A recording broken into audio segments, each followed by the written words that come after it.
Hi, പുതിയൊരു വീഡിയോയുടെ സ്വാഗതം. ഇന്ന് വന്നിരിക്കുന്നത് തുടക്കം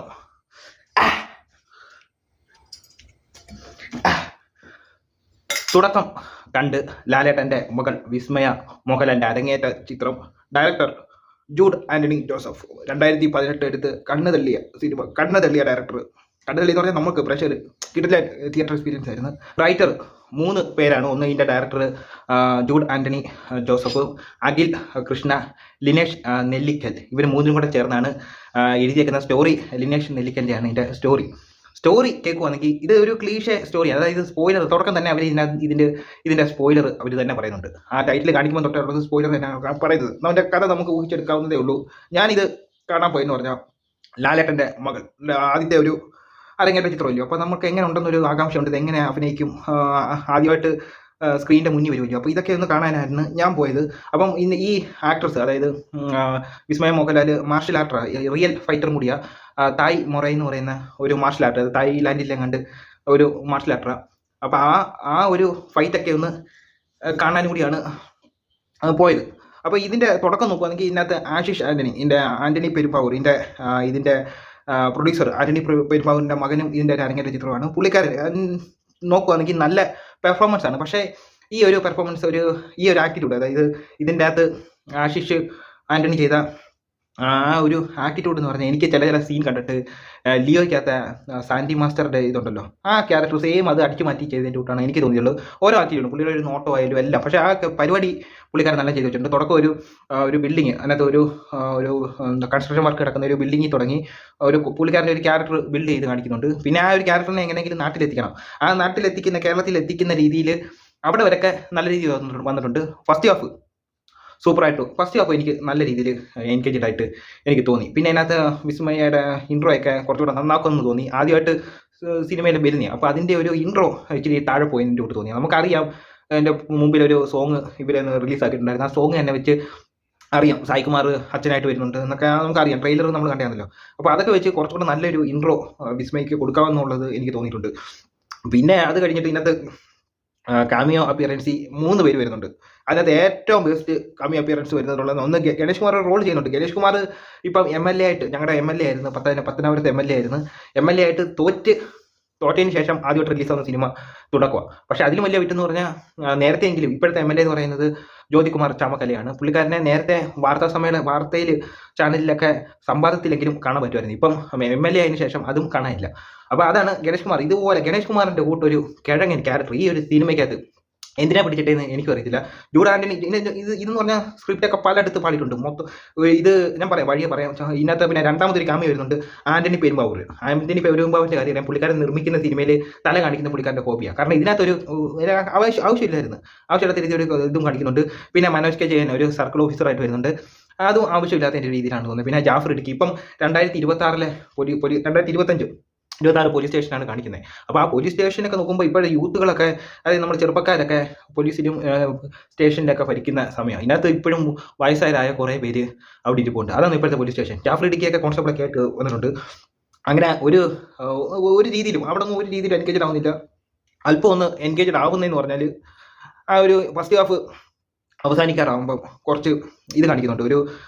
നമുക്ക് ഒരു വെറൈറ്റി രീതിയിൽ അത് കാണിക്കുന്നുണ്ട്. ഒരു കഥ പറഞ്ഞു പോകുന്നത് ഒരു വെറൈറ്റി രീതി, അത് നല്ല രീതിയിൽ വന്നിട്ടുണ്ട്. ഇൻ്റർവെല്ലിൽ നിർത്തിയേക്കുന്നത് കിടിലാക്കി വന്നിട്ടുണ്ട്. ഇൻ്റർവെല്ലിൽ നിർത്തുന്ന കിടിലാക്കി വന്നിട്ടുണ്ട്.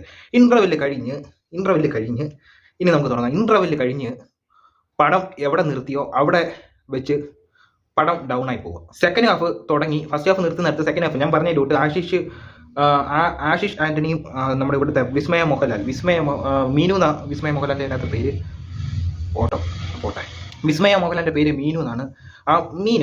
ആ ക്യാരക്ടർ എന്നിട്ട് ഇവർ ഈ വിസ്മയ മോഹൻലാലിൻ്റെ ആ ഒരു ആക്ടിങ് ഞാൻ മോശമായിട്ട് പറയുന്നില്ല. ആക്ടിങ് അവർ നല്ല രീതിയിൽ ചെയ്തു വെച്ചിട്ടുണ്ട്. പക്ഷേ ഇതിൻ്റെ സ്ക്രിപ്റ്റ് റൈറ്റിംഗ് ആണ് മോശം.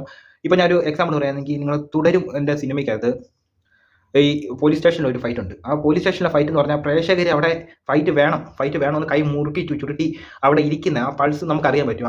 അവിടെ ഒരു ഫൈറ്റ് വെച്ച് തീർത്തു. ആ പോലീസ് സ്റ്റേഷനിലെ ഫൈറ്റ് ഇപ്പോഴും ഞാൻ ഓർക്കുന്നുണ്ട്. അതിനകത്ത് ലാലേട്ടൻ ഒറ്റക്കൈ കുത്തി ഇപ്പുറത്ത് ചാടി വരുമ്പോൾ തിയേറ്ററിൽ ഉണ്ടാക്കിയ ഓളമൊക്കെ ഉണ്ട്. ആ ഒരു ഓളം ഇവിടെ ക്രിയേറ്റ് ചെയ്യാൻ പറ്റി. അതായത് ഫസ്റ്റ് ഹാഫ് തുടങ്ങിയിട്ട് വിസ്മയനെ വീട്ടിനകത്ത് വെച്ച് ഒരു സീൻ കാണിക്കുന്നുണ്ട്. അവിടെ വിസ്മയുടെ നല്ലൊരു ചവിട്ട് അവിടെ കാണിക്കുന്നുണ്ട്, നല്ലൊരു ചവിട്ട് അവിടെ കാണിക്കുന്നുണ്ട്. പക്ഷേ ചവിട്ടി തിയേറ്ററിൽ നിന്ന് ഇളകി, ചവിട്ടി ഇങ്ങനെ തിയേറ്ററിൽ നിന്ന് ഇളകി. അത് കഴിഞ്ഞിട്ട് അവിടെ പോയി, അവിടെ ആയിരുന്നു കറക്റ്റ് ഒരു ഫൈറ്റ് വരണ്ടേ. അവിടെ നശിപ്പിച്ച് കളഞ്ഞു, വേറൊരു നശിപ്പിച്ചു. അവിടെ തൊട്ട് പടം ഡൗൺ ആയിരുന്നു. പിന്നെ നാട്ടുകാരുടെ സോഷ്യൽ ഇഷ്യൂസ്, പിന്നെ കുറച്ച് പൊളിറ്റിക്സ് ഒക്കെ ഇതിനകത്ത് പറയുന്നുണ്ട്. സോഷ്യൽ ഇഷ്യൂസ് എന്ന് പറഞ്ഞാൽ ഇതൊക്കെ നേരത്തെ കേട്ടിട്ടുള്ള സോഷ്യൽ ഇഷ്യൂസാണ്. പിന്നെ ഒരു റെസ്റ്റോറൻറ്റിൽ വെച്ച് ലാലേട്ടൻ്റെ കാമി കാണിക്കുന്നുണ്ട്. റെസ്റ്റോറൻറ്റ് ലാലേട്ടൻ്റെ കാമി എന്ന് പറഞ്ഞാൽ മറ്റേ പ്രണവിൻ്റെ ആദ്യത്തെ പ്രണവിൻ്റെ അതിനകത്തും ലാലേട്ടൻ ഒന്ന് കാമി വന്നിട്ടുണ്ടായിരുന്നു, ഗസ്റ്റ് വന്നിട്ടുണ്ടായിരുന്നു. അതും റെസ്റ്റോറൻറ്റിൽ വെച്ചാൽ. ഇതിനകത്ത് റെസ്റ്റോറൻറ്റിൽ വെച്ചാണ് ലാലേട്ടൻ്റെ വിസ്മയുടെ മാസ്റ്ററാണ്, കരാട്ടെ പഠിപ്പിച്ച മാസ്റ്ററാണ്. അപ്പോൾ അവിടെ വെച്ച് കുറേ ഉപദേശങ്ങൾ കൊടുക്കുന്നുണ്ട്. അവിടെ വെച്ച് നിർത്തണമായിരുന്നു.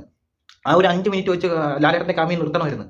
അത് കഴിഞ്ഞിട്ട് ലാലേട്ടൻ എന്തോ കാണിച്ചു. അവിടെ ഒരു റെസ്റ്റോറൻറ്റ് വെച്ച് ലാലേട്ടൻ്റെ ഒരു ഫൈറ്റ്. അവിടെ എന്തിനാണ് ലാലേട്ടൻ്റെ ഫൈറ്റ് കൊണ്ടുവച്ചേക്കുന്നത്?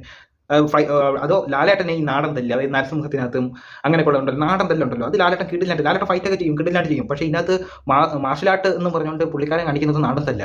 അതെന്തിനാ അവിടെ കൊണ്ടുവന്ന് അവിടെ വൃത്തികളാക്കി കളഞ്ഞു. എന്തിന് വൃത്തിയാണെന്നറിയോ? അത് മാത്രമല്ല, ലാലേട്ടൻ പല സ്ഥലത്തും പല രീതിയിൽ പ്രത്യക്ഷപ്പെടുന്നുണ്ട്, ക്ലൈമാക്സിൽ ഉൾപ്പെടെ. അതൊക്കെ എന്തിനായിരുന്നു വൃത്തിയാക്കി കളഞ്ഞു? സത്യം പറഞ്ഞാൽ ലാലേട്ടൻ്റെ ക്യാരക്ടർ വൃത്തിയാക്കി കളഞ്ഞ്. ഇവിടെ വിസ്മയ എന്ന് പറയുമ്പോൾ വിസ്മയ്ക്ക് പ്രാധാന്യം കൊടുക്കണം. വിസ്മയ മോഹൻലാലിന് പ്രാധാന്യം. ഞങ്ങൾ അത് കാണാനാണ് പോയത്, അല്ലെ ലാലേട്ടനെ കാണാനും ആന്റണി പെരുമാവൂരിനെ കാണാനും തന്നെ പോയത്.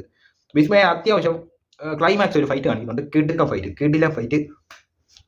ലാലേട്ടൻ വിസ്മയുടെ നല്ല കിടിലൻ ഫൈറ്റ് കാണിക്കുന്നുണ്ട്. പക്ഷെ ആ ഒരു ഫൈറ്റ് ആദ്യമേ ആശിഷ് ആന്റണിയുമായിട്ട് ആദ്യമേ ആ ഒരു വീട്ടിനകത്ത് വെച്ച് കാണിക്കുന്നുണ്ട്. അവിടെ വെച്ച് ആ ഫൈറ്റ് വേണമായിരുന്നു. അവിടെ വെച്ച് പിന്നെ നമുക്ക് അപ്പായി പോകണമായിരുന്നു. പക്ഷേ ഇത് അവിടെ വെച്ച് കഴിഞ്ഞിട്ട് പിന്നെ അങ്ങ് ലാഗ് അടുപ്പിച്ചിട്ട് ഈ ഫൈറ്റ് കാണാൻ വേണ്ടി ലാസ്റ്റ് വരെ കാത്തിരിക്കുന്നു. പിന്നെ അത് മാത്രമല്ല, ഈ വീട്ടുകാരെ കൊണ്ട് സായികുമാറിന്റെ ചില ക്യാരക്ടർ കൊണ്ട് ഭയങ്കര വെറുപ്പിലായിരുന്നു സായികുമാറിന്റെ ക്യാരക്ടർ. അത് മാത്രമല്ല, അടുത്ത കുറച്ച് വീട്ടുകാർ തിലകനൊക്കെ ഉണ്ടല്ലോ, ന്യൂ ജനറേഷൻ തിലകനൊക്കെ ഉണ്ട്. തിലകനൊക്കെ ഇതിനകത്ത് ഭയങ്കര വെറുപ്പില്, തിലകന്റെ വീട്ടുകാർ വെറുപ്പില്. ഇതിനകത്ത് കൂടുതലും ക്യാരക്ടർ ഇതിനകത്ത് വലിയ പ്രാധാന്യമില്ല, വെറുതെ എടുത്തിട്ടേക്കുന്നതിലൂടെയാണ് തോന്നിയിട്ടുള്ളത്. ഞങ്ങൾ കാണാൻ പോയത് വിസ്മയുടെ നല്ലൊരു ഫൈറ്റ്, നല്ലൊരു ആക്ഷൻ മൂവിയാണ് കാണാൻ പോയത്. ഇതിനകത്ത് ആക്ഷൻ ഉണ്ട്, അവസാനത്തെ ഒരു ആക്ഷൻ മാത്രം. ലാലേട്ടന്റെ ആക്ഷൻ കൂട്ടുന്നില്ല. ഞങ്ങൾ അവിടെ ഒരു ഗണേഷ് കുമാറിനെ ഒരു കിഴങ്ങൻ റോളാക്കി കൊണ്ടുവന്നിട്ടുണ്ട്. അവിടെ കൂട്ടുന്നില്ല ലാലേട്ടന്റെ ആ ഫൈറ്റ് അവിടെ വേണ്ടായിരുന്നു ലാലേട്ടൻ. എന്തിനാണെന്ന് എനിക്കറിയില്ല. ചില സീനൊക്കെ കൊണ്ടുവന്ന് കുളമാക്കി കൊടുത്തിട്ടുണ്ട്.